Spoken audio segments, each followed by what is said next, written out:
சிறப்பா போய்கிட்டு இருக்கும்போது மும்மொழி கொள்கைக்கு என்ன அவசியம் வந்தது? அறிவுள்ளவர்கள் இதை ஏற்றுக்கொள்வார்களா?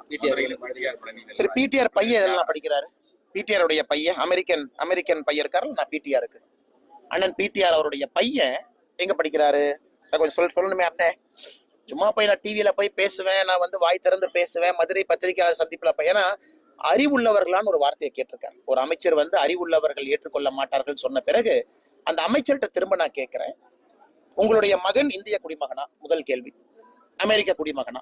இரண்டாவது கேள்வி. இந்த 2 கேள்விக்கு பதில் சொல்லிட்டு, உங்கள் மகன் எந்த பள்ளியில படிக்கிறான்? அப்ப உங்க மகன் 3 மொழி சொல்லிக் கொடுக்கக்கூடிய பள்ளியில படிக்கிறானா? உங்களுக்கு அறிவில்லைன்னு தானே அர்த்தம். பிடிஆர் கண்ணாடி பார்த்து பேசிட்டு இருக்காரா? விமான நிலையத்துல இறங்கினோடனே ஒரு கண்ணாடி எடுத்து கண்ணாடி பார்த்து பத்திரிகையாளர். ஆனா தமிழ்நாடை பொறுத்தவரை எல்லா அமைச்சர்களுடைய குழந்தைகள், பேர குழந்தைகள் எல்லோருமே 3 மொழியில தான் படிக்கிறாங்க.